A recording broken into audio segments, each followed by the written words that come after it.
Muy buenas tardes a todos y a todas. Bienvenidos a esta su casa, la Biblioteca Luis Ángel Arango. Hoy pues nos reúne un tema muy particular, un tema que está atado a esta exposición sobre la colección ACPO Radio Sutatensa que inauguramos en el mes de mayo, finales del mes de mayo, y que pues los invitamos a visitar a los que no la hayan visitado.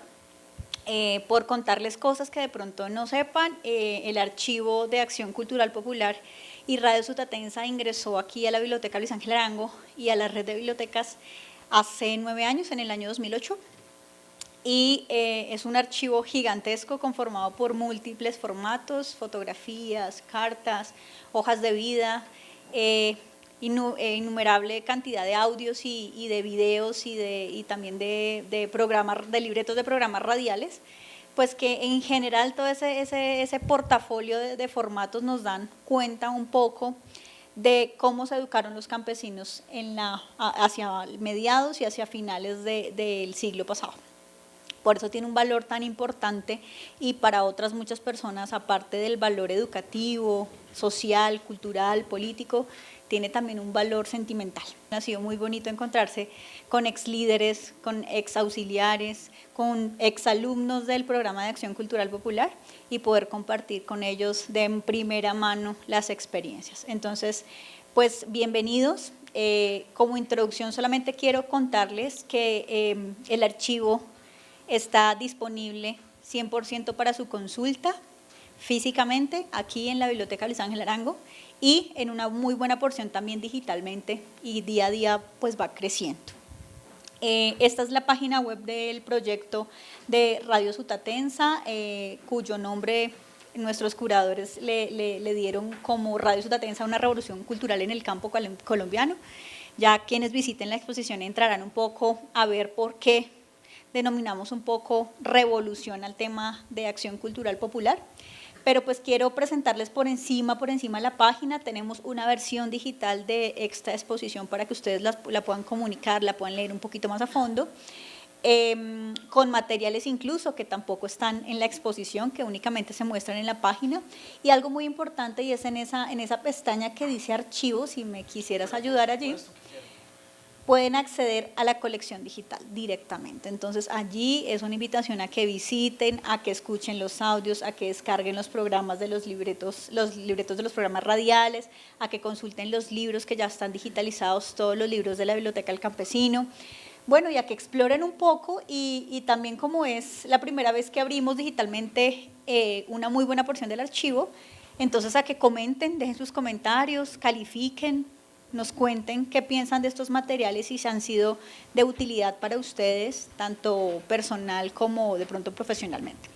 Entonces, con esa introducción solamente, pues la invitación, tenemos visitas guiadas todos los días durante este mes de julio, en horas de la mañana y en horas de la tarde, y a partir de agosto lo mismo, de lunes a viernes, y tenemos visitas guiadas especializadas 1 o 2 sábados en el mes.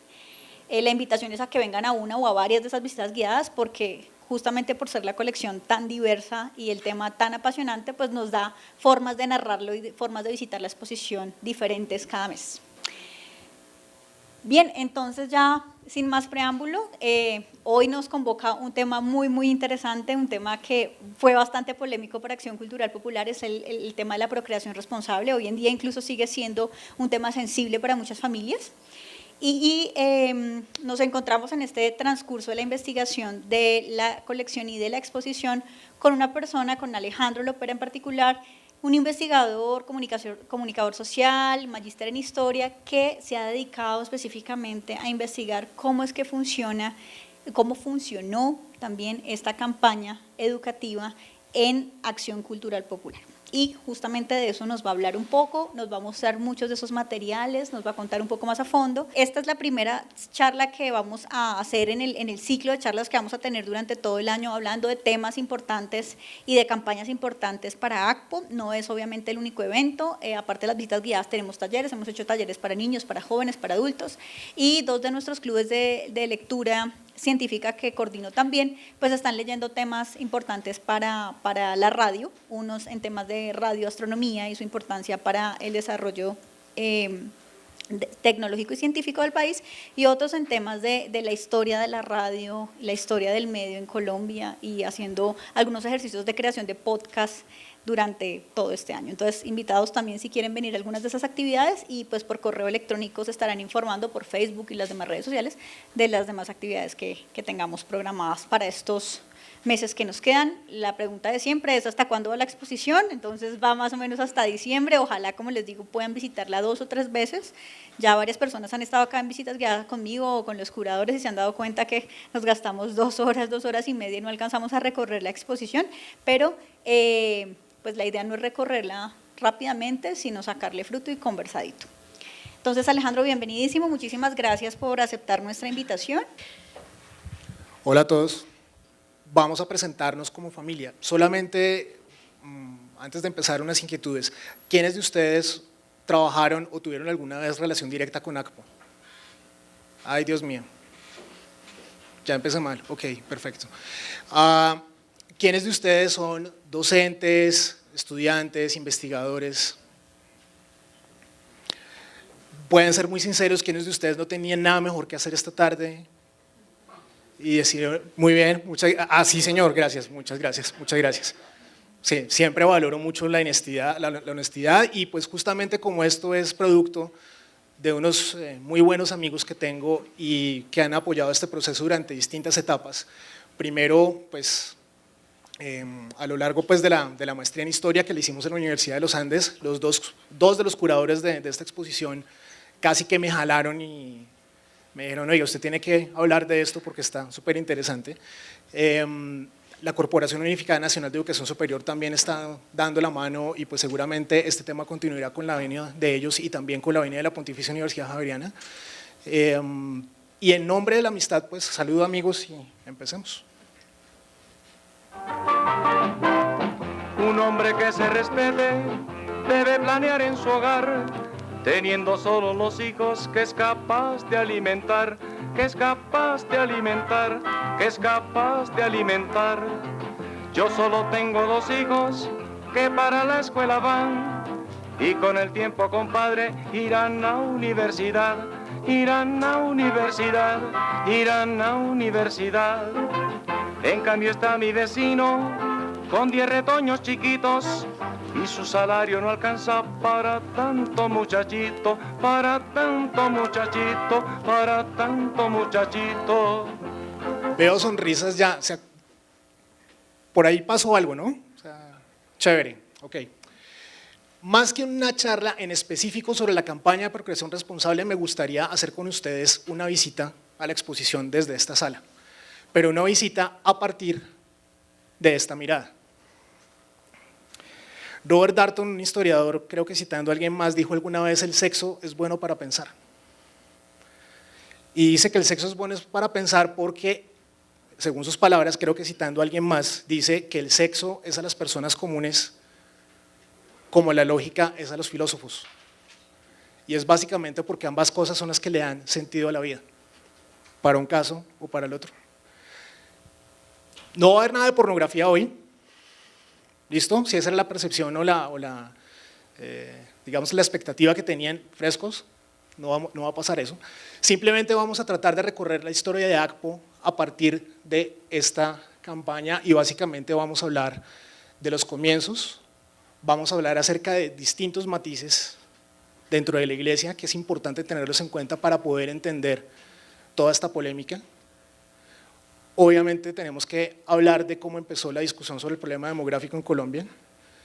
Vamos a hablar, por supuesto, de la campaña de procreación responsable y al final un cierre a modo de conclusión, pensando un poco en una pregunta que quiero que se lleven siempre y que la tengan presente. ¿Qué es revolución para ustedes? ¿Por qué el proyecto de ACPO era revolucionario? ¿Qué entienden por revolución? Vamos a ver. Pero para empezar, creo que lo justo es que como muchos de ustedes no me conocen, es contarles yo por qué terminé en esta película. Y entonces, corría el año 2009, y en el año 2009 todos estábamos asustadísimos porque nos iba a dar el H1N1. No sabíamos cómo poner los periodistas, no sabíamos cómo poner los tapabocas, ¿se acuerdan? ¿Sí?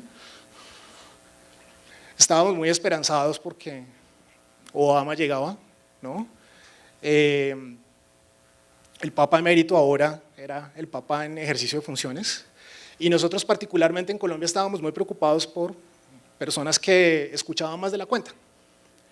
Justamente en ese momento es cuando empieza el tránsito de los archivos, esto también por una iniciativa de la Subgerencia de Radio de RTBC, en ese momento, de traer los archivos desde Sutatensa a un sitio en donde pudieran ser mejor conservados y que incluso pudieran ser consultados de una manera mucho más fácil. En ese proceso de transición empezó esta historia. Obviamente, como estaban en esa transición, no era muy fácil catalogar todo de una. Entonces a mí me tocó trabajar fue a punta de periódico El Campesino, a punta de grabaciones de la Fonoteca de la Radio Nacional de Colombia. Por cierto, muchas gracias por el apoyo que siempre brindaron, porque incluso parte del kilometraje para hacer esta investigación vino de ellos. Gracias también a los archivos aquí de la Luis Ángel Arango del Campesino, bueno, en fin, un montón de cosas. Audios también que se lograron recuperar mientras se hacía ese traslado. Y pues otras fuentes primarias y secundarias que complementaron obviamente esta investigación. ¿Por qué este tema es polémico? Si ustedes hablan con alguna persona que estuvo vinculada a ACPO, seguramente se va a acordar de la pelea con los curas. Ese es el nombre clave al interior de la organización para hablar de la campaña de procreación responsable. Es un tema tabú, o era, espero que ya no tanto, pero era un tema tabú cuando yo empecé a indagar sobre este asunto, porque muchos piensan que fue a partir de esta campaña que empezó el declive de la obra de ACPO. O sea, que fue un factor fundamental para que la obra de ACPO decayera.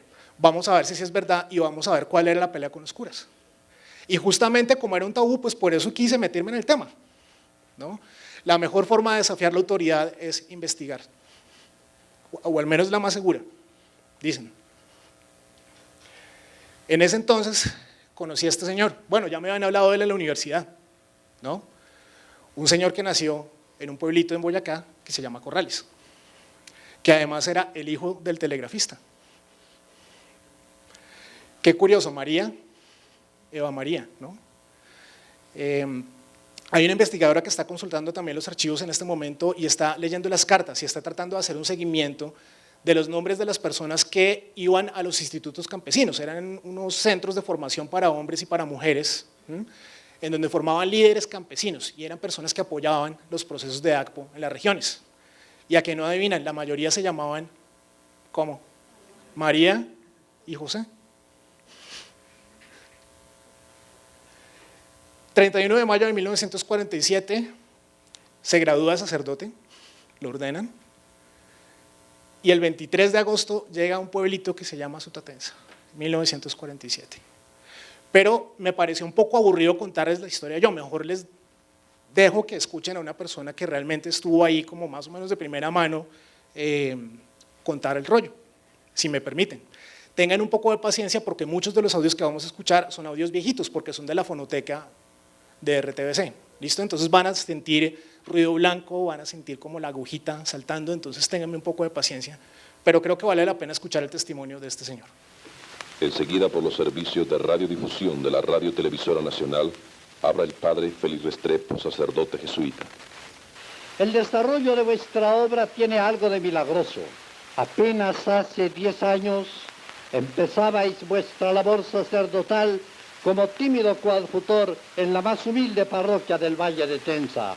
Una cédula de un piadoso rey de España señaló cierta ladera donde pudieron refugiarse los indios que se quejaban de malos tratos por parte de los españoles que dominaban aquella región.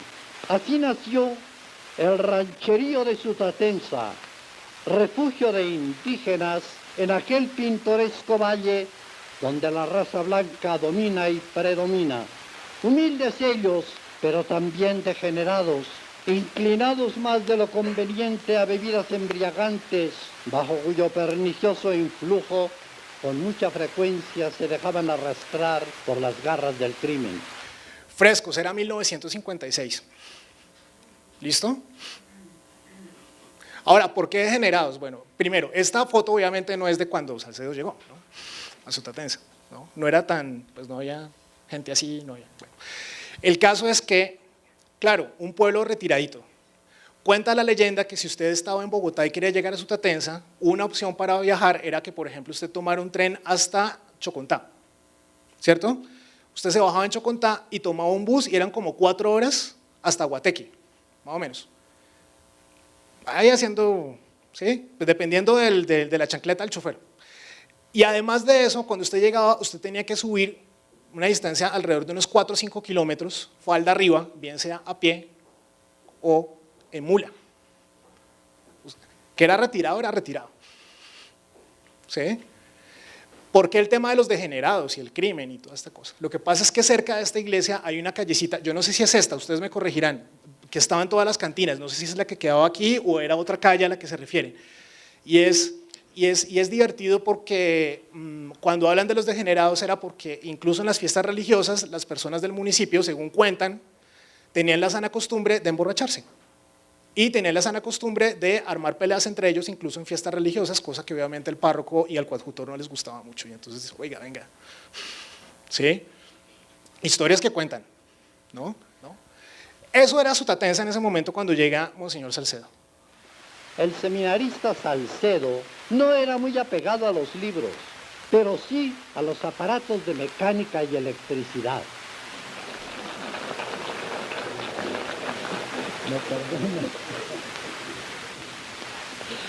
Poner en Sutatenza una estación radiotransmisora era algo inexplicable para el venerable párroco, pero la puso el coadjutor, que la construyó un hermano suyo jesuita, aquí presente, tan hábil como él en manejo de bobinas y válvulas.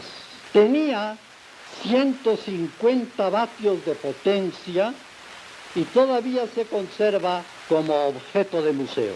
Circunstancias imprevistas dieron en tierra con la vieja casa cural y el prelado, el hoy eminentísimo cardenal Luque, encargó al coadjutor de su reconstrucción. Por su emisora hizo a los campesinos un llamamiento pidiendo su cooperación. Qué sorpresa para el doctor Salcedo cuando el domingo siguiente llegan los campesinos cargados de obsequios rurales, entre ellos no menos de 800 pollos. No pudo venderlos en Guateque y tuvo que contratar un camión para traerlos a esta capital. José Ramón Sabogal, también aquí presente, cura entonces en Tibirita, vecina a Sutatenza, tenía unos 14 centros catequísticos y de asistencia social en sus veredas. ¿Por qué no comunicarse también con ellos por la pequeña emisora del padre Salcedo? Y después, decían uno y otro, ¿por qué no hacer el ensayo de enseñar a leer por radio a los campesinos? Y enseguida, ¿por qué no conseguir una emisora que abarque toda la región vecina de Boyacá y Cundinamarca? Esto fue un experimento. Esto fue un experimento para entrar en contacto con la población campesina. Esto fue un experimento en donde empiezan a surgir ideas. Obviamente, pues hay sacerdotes involucrados, ¿no? Pero ojo, porque incluso desde el inicio aquí estuvo la comunidad presente en la conformación de la emisora, en la construcción de la obra, ¿sí?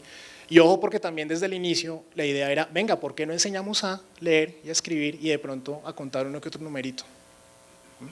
Era un interés un poco distinto a difundir la palabra de Cristo, por ejemplo. Otras emisoras también lo tenían, pero estas salvedades son importantes y más adelante vamos a ver. Esto tiene sentido cuando vamos a hablar de la pelea con los curas.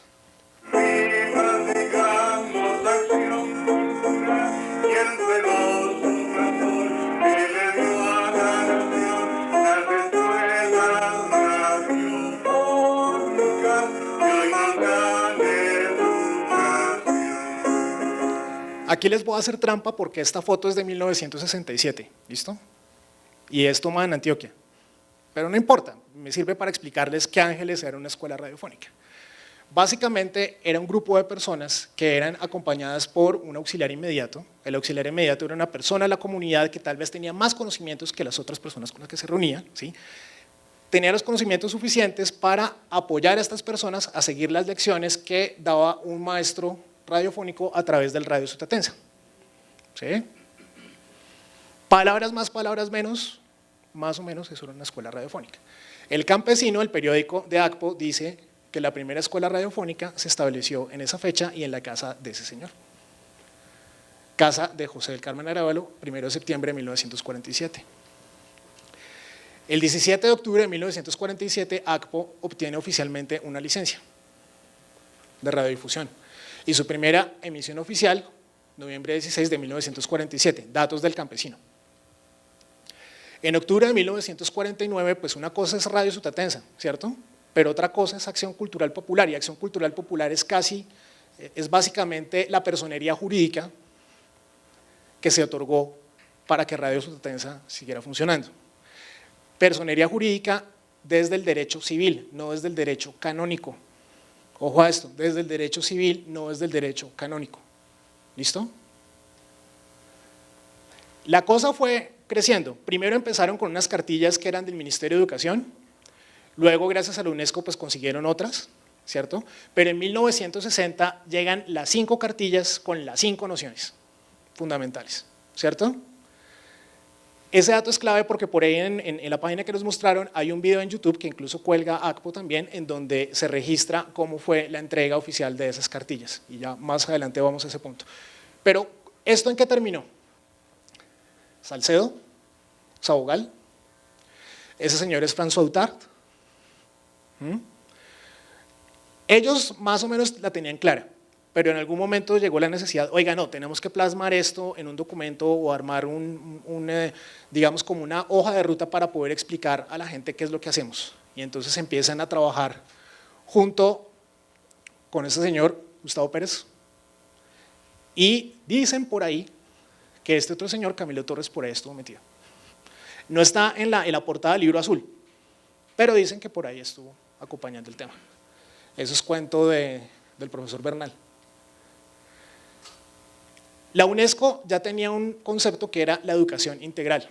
A partir de esto y a partir de todo lo que empiezan a trabajar en la Universidad de Lovaina, empiezan a desarrollar una cruzada contra la pobreza. ¿Qué significa esto? Que nosotros necesitamos personas capaces de vivir en sociedad y que puedan participar de manera directa en la promoción de su propio desarrollo, a partir de la libertad y la responsabilidad de estas personas.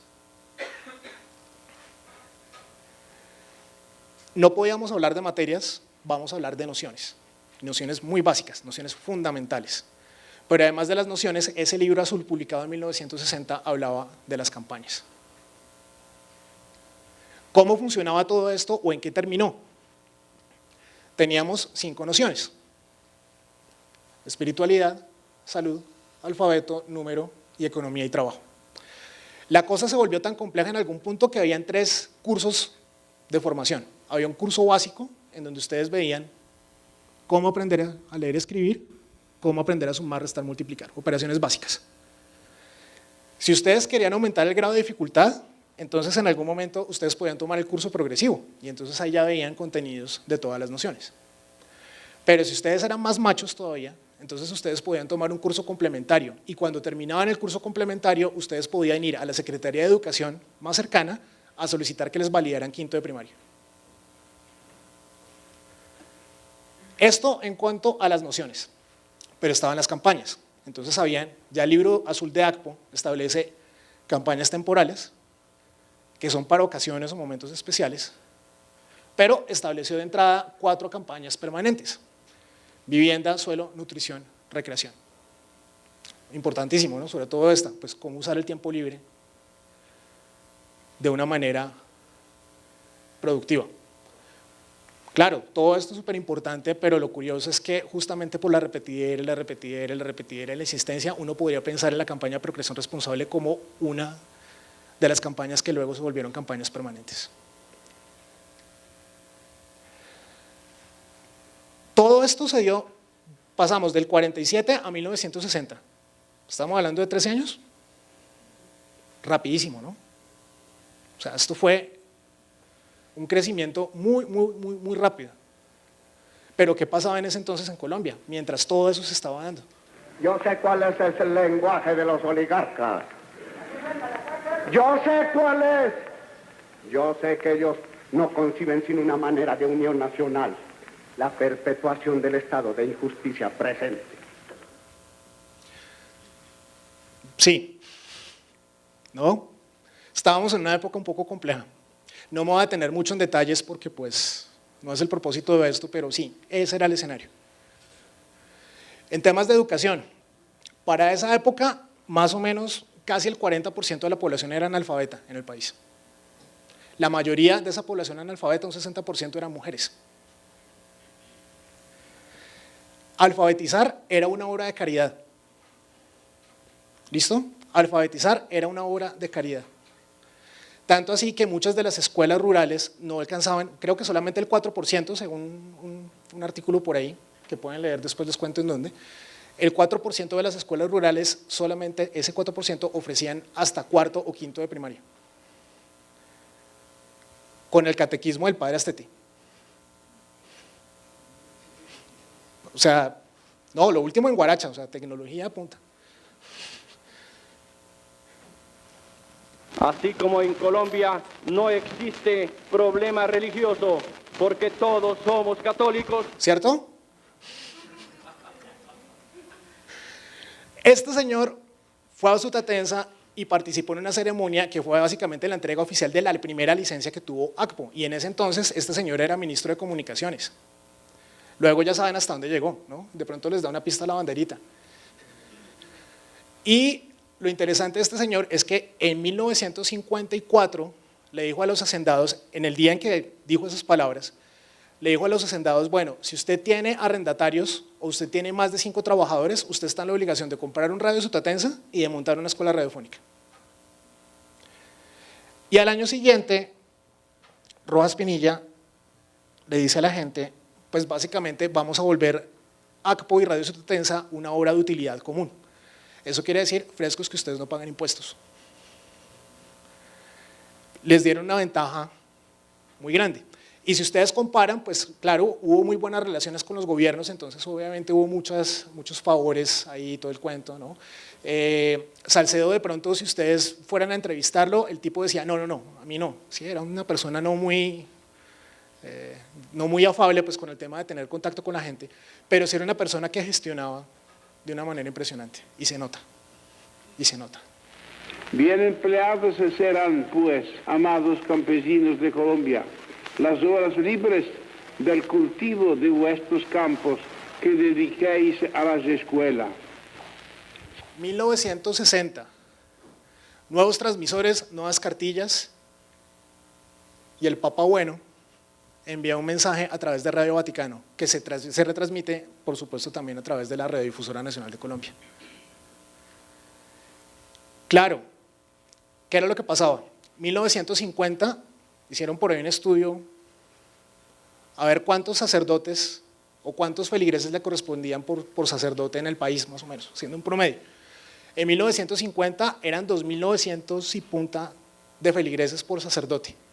Y 4 años después la cifra aumentó a 3.700 feligreses por sacerdote. Entonces, es un país que está creciendo, es un país en donde la ordenación sacerdotal no es tan fuerte, y entonces, oiga, pues qué bueno usar la radio justamente para reafirmar nuestro poder como episcopado en las regiones, ¿sí? Pero además de eso, qué bueno usar la radio para evangelizar, ¿sí? Suplir esa ausencia que tenemos. Claro, había mucha gente que quería darle la mano. ¿Qué tan claros tenían todos? Obviamente a Rojas Pinilla también le interesaba el tema de poner a los campesinos a hacer algo en vez de que cogieran un revólver o un fusil o lo que fuera, ¿cierto? Seguramente, creo que sería un interés legítimo. Pero miren toda la cantidad de apoyos, pero ¿cuántos realmente entendían qué era lo que pretendía ACPO realmente a la hora de brindar esos apoyos? Dejo la pregunta ahí porque pues obviamente incluso puede que me esté equivocando y esté echando muchos globos, ¿no? Pero pues justamente de eso se tratan estas conferencias y estas charlas. Entonces ahora que charlemos seguramente lo veremos. Hay una cosa muy importante para poder entender esto, y es que estos son recortes del periódico El Campesino entre el 64 y el 65. La Iglesia Católica en ese momento, si ustedes recuerdan algo de lo que vieron en bachillerato, eran muy amigos de los conservadores, ¿no? ¿Cierto? Y eran muy amigos de los conservadores porque pues todo lo que sonara liberal pues como que no, y tal vez con justa razón, porque años antes los liberales no trataron muy bien a la iglesia. Pero entonces, ¿qué pasa? En algún momento ese discurso acá, esto pues pueden revisar los textos de Ana María Villegaín y de otras personas que han trabajado el tema de la iglesia, de la historia de la iglesia, incluso no solamente empiezan a tener una lucha ideológica contra los liberales, sino también con todo lo que le suene a comunismo ateo. Y eso de una u otra manera también se refleja en estos artículos. Hay que tener en cuenta una salvedad, y es que si ustedes leen El Campesino, yo recomiendo que lean también a la par periódicos como El Catolicismo o la revista Javeriana, porque ustedes van a encontrar que muchos artículos que salían publicados en esos otros medios servían de insumo para los artículos del Campesino. ¿Listo? Sin embargo, esta lucha era puramente ideológica.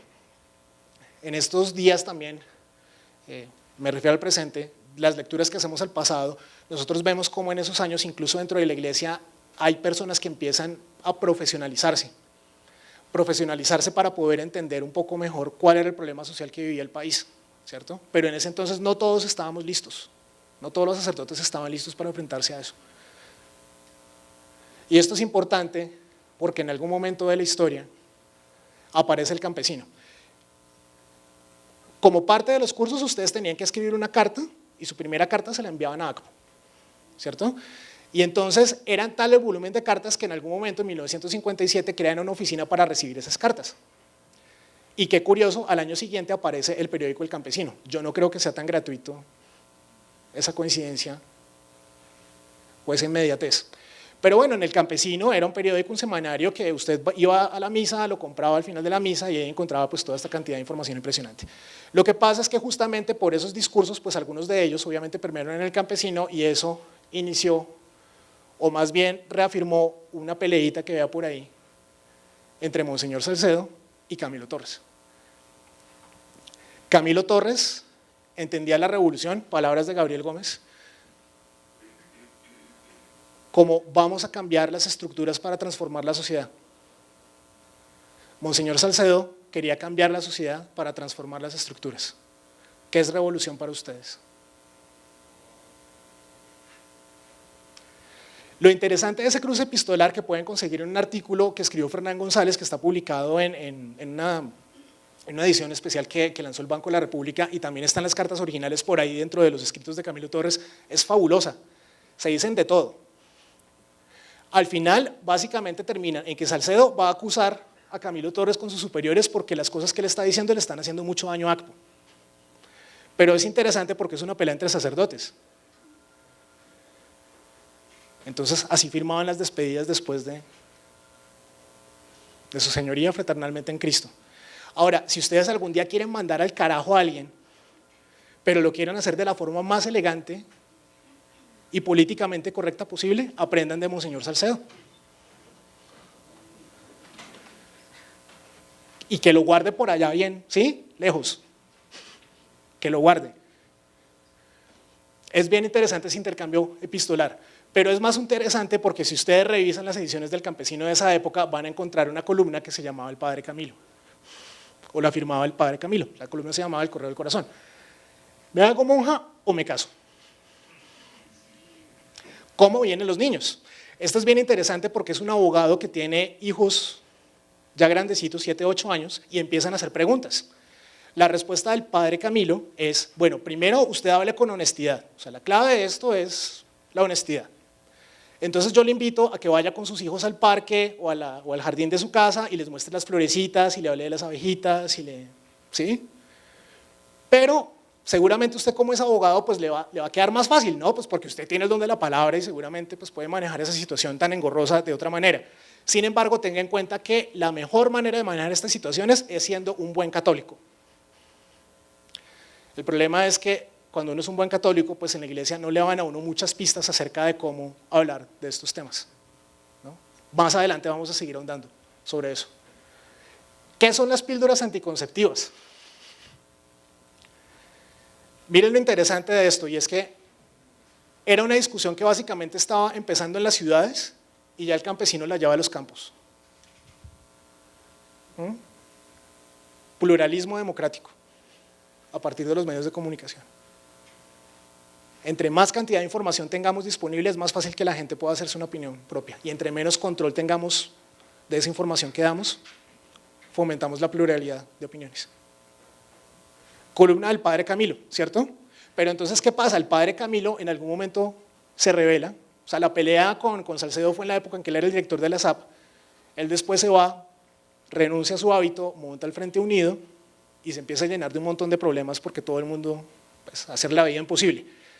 Y resulta que al Correo del Corazón llegó una carta preguntando que si el padre Camilo que escribía esa columna era el mismo padre Camilo revolucionario. Contestan, de modo que yo no soy don Camilo, líder, o don Camilo a secas, y puede por tanto seguir preguntándome sus dudas por medio del campesino, sin temor a que le resulte otro distinto a su seguro servidor, el padre Camilo. Pero hay una frase que es muy importante.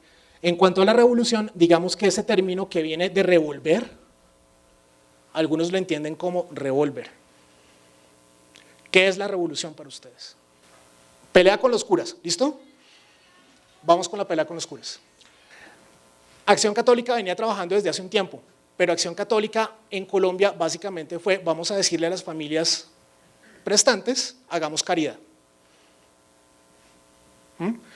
Cuando ACPO empieza a trabajar y empiezan a ver que, uy, esta vaina nos funcionó en Boyacá y en Cundinamarca, venga para acá, ore a Dios, Susana. Pero ojo porque ACPO se constituyó desde el derecho civil, no desde el derecho canónico. ¿Listo? En 1957 los miembros fundadores empiezan a decir, oiga, es bueno que nosotros empecemos a organizarnos a partir de otras normas que no sean las del derecho canónico. Los párrocos dicen no. Y empiezan. Y el tema termina en que en 1963 se aprueba una reforma de estatutos. Ya les voy a contar un poco qué fue lo que pasó con esos estatutos. El caso es que a los miembros fundadores les surge la pregunta de, oiga, ¿por qué no más bien pensamos en que nosotros desvinculemos esta obra de las parroquias? Nosotros estábamos muy de la mano trabajando con ellos y estamos viendo que de pronto esto no nos puede funcionar muy bien. ¿Qué pasa? Que para ese momento era muy complicado. Este mapa es de 1964 y muestra en ese entonces dónde estaba presente ACPO en Colombia. ¿Cómo hacía presencia ACPO? El órgano de gobierno, según esta reforma de estatutos, era la Asamblea General, que era conformada por los párrocos, ¿cierto? Entonces estaba metida la diócesis, los párrocos en cada municipio eran los directores de las escuelas radiofónicas, entonces a pesar de que tenían auxiliares inmediatos y de que se formaban líderes campesinos, el que mandaba la parada era el curita, ¿cierto? Y si se fijan, esta organización es muy similar a la forma en que estaba organizada justamente Acción Católica.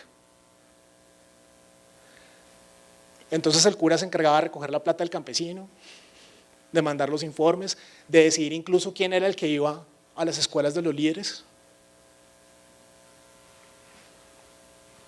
¿No les suena que de pronto la pelea por los curas, la pelea con los curas empezó un poco antes? Adelantemos el reloj un poquitico. Ya tenemos en claro que es una obra que fue súper grande en muy poco tiempo, que fue una obra que incluso pues, ya empezaba a generar polémicas desde el inicio, internas al menos, y que fue una obra que era muy reconocida en el país y que recibía una cantidad de ayuda impresionante de todo lado, ¿cierto? ¿Qué pasa? En 1964 van a hacer un censo. Eso que ven ahí es parte del campesino y es parte de unos contenidos de la noción alfabeto. Y básicamente lo que dicen acá es una preparación a los campesinos porque van a hacer un censo. Entonces les explican qué es un censo, por qué eso es importante, ¿sí?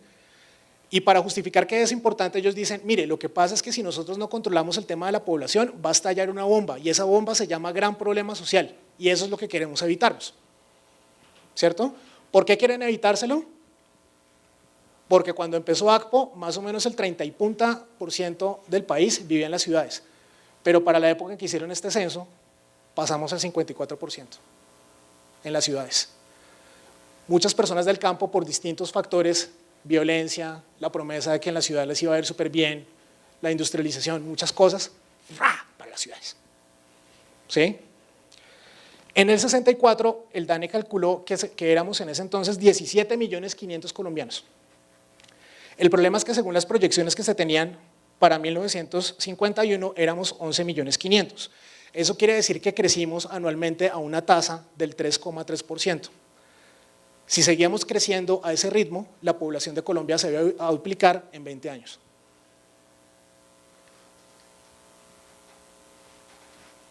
Pero ¿por qué empieza la discusión realmente del problema en Colombia? Ya ustedes se saben la historia de la Alianza para el Progreso, ustedes se saben la historia del Family Planning, ¿sí? Pero aquí particularmente en América Latina era un problema fundamental el asunto de los abortos inducidos, porque era un problema de salud pública grave. Este es un estudio que hizo el Centro Latinoamericano de Demografía, un centro que se fundó en Chile, fondos del gobierno chileno, fondos del gobierno gringo, y empiezan a hablar acerca de demografía en toda América Latina. Toman 5 ciudades de América Latina, Ciudad de México y Bogotá, con las tasas de fertilidad más altas. Buenos Aires, más baja. ¿Por qué? Miren qué curioso. Esta es la franja de uso de anticonceptivos. Y esta es la franja de abortos inducidos. Claro, hay una curva, pero no es tan pronunciada. Señoras y señores, el aborto inducido, no sé todavía, me imagino que sí, pero en ese entonces era el último recurso para planificar. A veces el único. Vamos a ver más adelante como algunos estimados. En Cali, de cada 3 embarazos, 1 terminaba en aborto inducido. Y era la causa de muerte más alta entre las mujeres entre los 15 y los 34 años de edad. Era un problema de salud pública y por eso es que empieza la discusión. Método Diogino, las mujeres no tenían ni idea porque en ese entonces era pecado hablar de eso. De hecho, en ese entonces las mujeres tenían la costumbre de que no tenían orgasmos porque según ellas si no disfrutaban de la relación sexual no había riesgo de quedar embarazadas. No se hablaba de eso. En 1968, aquí en Colombia, se realizó una investigación que se llamó la Investigación Nacionalidad de Morbilidad. Y entonces aquí tenemos fertilidad general, estos son salarios anuales, salario mínimo legal en ese entonces, reglamentado estaba en esto, mensual, aquí estamos hablando de anuales, o sea que más o menos que todos los que se ganaban el salario mínimo o menos iban como desde por acá hasta por acá. Miren las tasas de nacimientos, la estimación de los que prevenían con anticoncepción y miren los abortos inducidos.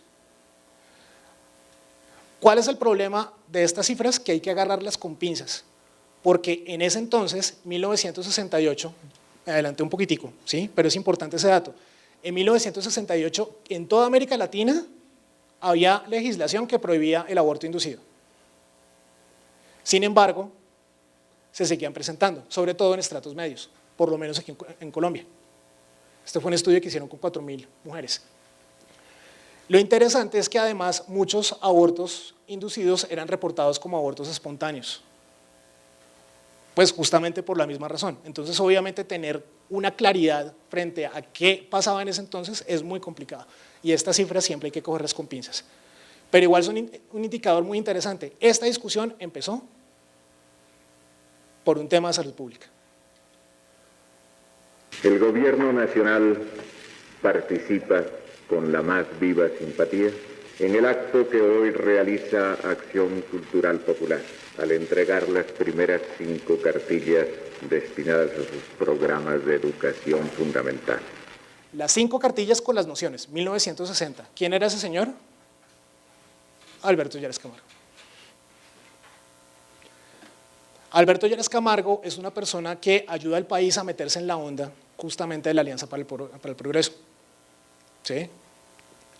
Y pues obviamente también tiene algunas ideas más o menos de avanzadita. Pero pues cuando él termina su presidencia sigue siendo vocero de ciertos temas y entre ellos el tema del control de la natalidad. La solución cristiana, la solución humana, la solución política es control de la natalidad y entre más temprano mejor. Esta era una de las posiciones frente al tema del problema demográfico. ¿Sí? Hay que hablar del asunto, hay que pensar en mecanismos de control de la natalidad, ¿cierto? Entonces miren que la iglesia no puede impedir con todas las energías de su gusto moral. En esta época estábamos esperando a que saliera algún pronunciamiento de la Santa Sede. ¿Qué hacemos? ¿Sí? La población mundial está aumentando, ¿qué hacemos? ¿Qué realmente podemos hacer nosotros para controlar el número de nacimientos sin violar los mandamientos de la ley de Dios ni los designios divinos? Estábamos esperando eso. De otro lado, estaba un caballero, Jorge Vergara. Jorge Vergara, psiquiatra, apoyó la dictadura de Gustavo Rojas Pinilla, creó un periódico y un movimiento llamado Testimonio, y pues básicamente representaba la vía opuesta. Él incluso se opuso muy fuertemente y lideró una campaña muy fuerte frente a la iniciativa del presidente Carlos Lleras Restrepo de empezar a formar médicos para que fueran a zonas rurales a hablar de temas de planificación familiar. Él hizo una oposición muy fuerte. Pero miren lo interesante, esterilizantes en los acueductos. En charlas de pasillo yo creía que ese era un cuento de la izquierda. Y qué curioso, a veces el comunismo ateo es el mejor aliado de la derecha, particularmente cuando tienen que cerrar clínicas o programas de planificación familiar. ¿Qué hace ACPO en medio de esta discusión? Claro, se monta, ya vimos. Pero primer paso, el problema es productividad. Tranquilos que Colombia es muy grande. Entonces hay cantidad de espacio para poder meter un montón de gente, o sea, eso no es problema. Lo que nosotros necesitamos es poner a trabajar el campo, entonces por eso es que es grave que la gente se vaya del campo a la ciudad, porque nos vamos a quedar sin quien produce la comida. Ese fue, digamos, como uno de los primeros abordajes, pero esto después no solamente lo rechaza ACPO, sino lo rechazan todas las personas que estaban con esa ideología, porque básicamente nos damos cuenta de que hablar en esos términos es decir, nosotros somos vacas. ¿Sí? Nosotros solamente necesitamos un terrenito y comida, y ya. Y con eso tenemos. No, señores, hay cosas un poco más complejas y por eso esa hipótesis se va abandonando. Pero después hablan acerca de la paternidad responsable, muy de la mano con lo que plantea Carlos Lleras Restrepo en algún momento cuando crea el Instituto Colombiano de Bienestar Familiar. Decía ACPO en ese entonces, por fin se van a acabar los hijos naturales en Colombia. La revista Javeriana decía en ese momento, mire, si todos los nacimientos ocurrieran en hogares debidamente constituidos con papá y mamá, seguramente bajábamos hasta el 40% el nacimiento de hijos naturales. Un poco de carreta y pónganse a pensar en esto, en este momento nos asusta el embarazo adolescente. ¿A qué edad se casaban las abuelitas? Bueno, y entonces, no es un argumento como tan fácil, pero lo que es interesante de ACPO es que realmente ellos se meten con el tema de la responsabilidad. ¿Sí? Hay que ser papás y mamás responsables. Y esto va muy de la línea dentro del discurso social, de la doctrina social de la Iglesia. ¿Sí? Paternidad responsable, incluso nos acaba de recordar el Papa Francisco hace 2 años, paternidad responsable.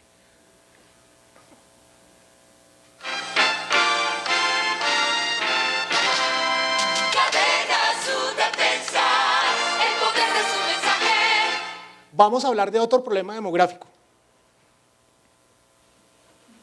¿Sí se acuerdan de esa fecha? El encuentro de los campesinos con el Papa Pablo VI. Según cálculos de la época de ACPO, 300.000 campesinos de toda América Latina reunidos en un potrero, al lado de unas antenas ahí.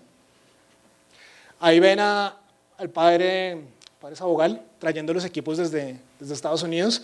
El que lo acompaña era el obispo de Tunja en ese entonces, y en ese entonces el obispo de Tunja era casi que el duro de la Asamblea General de ACPO. Entonces se van los dos a recoger los equipos, los llevan, viene el Papa y los bendice. Para que se hagan una idea, esto no es ni comparable con el regreso de la Selección Colombia ahorita al Mundial de Brasil. O sea, si hacemos, obviamente con proporciones guardadas, ¿sí? Pero es que no era ni comparación. O sea, imagínense lo que era reunir 300.000 personas en 1967. 68. Si ustedes lo quieren ver de esa manera, esto también teniendo en cuenta los intereses de algunas personas, era un problema demográfico. Mucha gente. Mucha gente. Salió por fin la Humanevite en 1967, entonces ya por fin teníamos claridad de que efectivamente no podíamos usar ningún método artificial de control de natalidad. Nada. Eso solo es lícito para las matas y para las vacas, no más.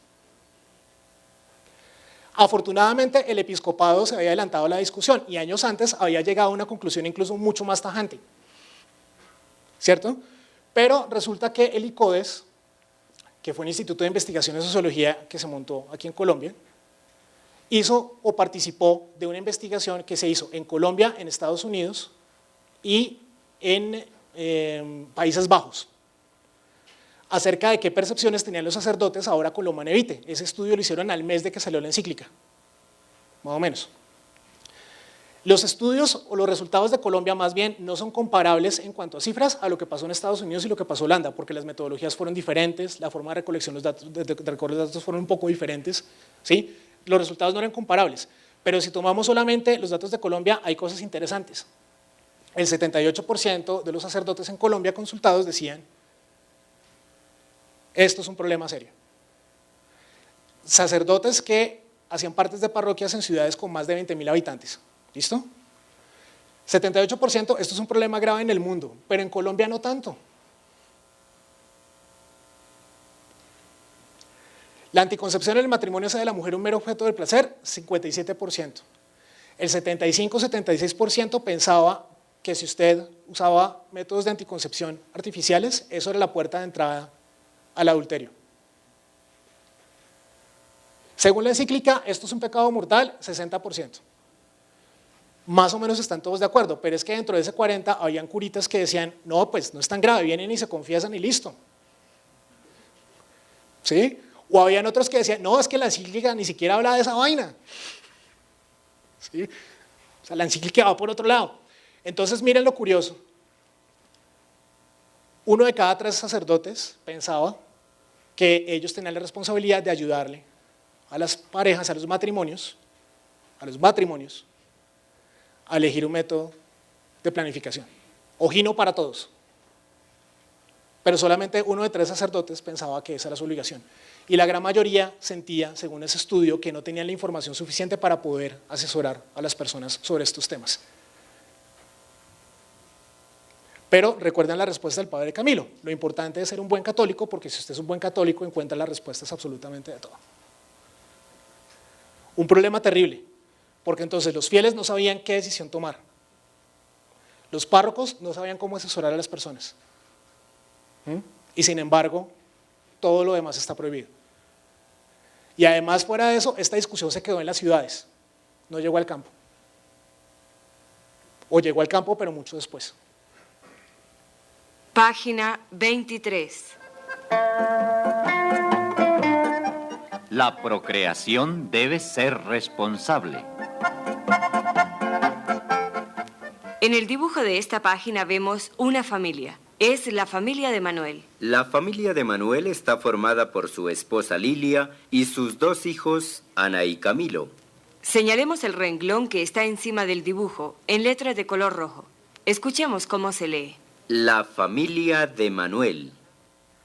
ACPO decide responder avanzando un poco más allá de lo que decía la doctrina social de la Iglesia, haciéndola avanzar para que fuera útil para los campesinos, para que fuera útil para los feligreses, para que fuera útil para los sacerdotes, que de una u otra manera todos ellos eran el público objetivo de la obra de ACPO. ¿Y cómo empieza esa historia? Diciendo: José es un papá responsable, 1969, sección de catequesis. De todas las nociones que vimos, de esas 5, la más importante era la de espiritualidad, porque cada vez que querían imponer una reforma o sugerir alguna innovación, siempre se arrancaba por ahí. Sí, frescos que está bien. Frescos que está bien. José es un papá responsable, ¿cierto? El tipo no necesitó de un psicólogo cuando le dio la noticia, ¿no? Sino que el tipo se dedicó fue a trabajar y a sacar su familia adelante. Era un papá responsable. La Biblia dice: creced y multiplicaos, el Génesis, pero la Biblia no dice: creced y multiplicaos irresponsablemente. el mismo año. Ah, no, esto ya es 1970. Tiempo después, ojo porque no es lo mismo el control de la natalidad a la planificación familiar. No es lo mismo. Control de la natalidad es que no vamos a permitir que los hijos nazcan por ningún motivo y eso es pecado. ¿Sí? Planificación familiar es que las familias, los esposos tienen la posibilidad de planificar y decidir cada cuánto quieren tener sus hijitos. Y eso Dios sí lo permite. ¿Sí? Los críticos de todo el tema de la planificación familiar decían, no, pero es que el tema de la planificación familiar es casi que un término ahí como para embellecer el tema ahí, ¿sí? Como para distraernos a nosotros, ¿sí? Porque realmente lo que está de fondo es que es esto mismo, es control de la natalidad. Pero ahí va ACPO tratando de abrir la discusión y de generar esto. Claro, ¿por qué era un problema? Los hijos, hace algunos años, eran el equivalente del Instituto de Seguros Sociales, o de la EPS, ahora, o de los fondos de pensiones. Usualmente las familias eran muy numerosas porque se esperaba que justamente los hijos, cuando fueran grandes, ayudaran a los papás cuando ya eran abuelitos, ¿cierto? Pero además de eso teníamos muchos papás irresponsables que iban embarazando mujeres, ¿cierto? Familias numerosas. Si escucharon lo de la familia de Manuel, ¿no? Que tiene 2 hijos. Decía ACPO, no estamos diciendo que usted solamente tenga que tener 2 hijos, lo que estamos diciendo es que es mucho más fácil mantener 2 a mantener 8. 1971, la Iglesia crea un organismo, el Episcopado Colombiano crea un organismo para trabajar temas de familia, entre ellos el asunto de cómo espaciar el número de los nacimientos de una manera digna. Y en 1971 con ACPO publican una novena de aguinaldos, pero entonces dejan la oración del Niño Jesús, la oración de María, la oración de San José, ¿sí? Y cambian todos los textos del día 1 al 9, todos. ¿Y qué dicen esos textos? A ver, me agacho un poquito porque no alcanzo a leer muy bien. Tratemos de conseguir una recta comprensión y un comportamiento sexual muy sano en todos. Que haya adecuada educación en los niños y en los jóvenes, en los mayores y en los ancianos. Que sepamos valorar todas las características que el Señor nos ha brindado para que seamos nosotros cada vez más perfectos. Demos gracias a Dios. ¿Sí? En una novena de aguinaldos. Chévere, ¿no? ¿Qué es revolución? ¿Por qué ACPO fue revolucionario? Vaya sencillo esa pregunta.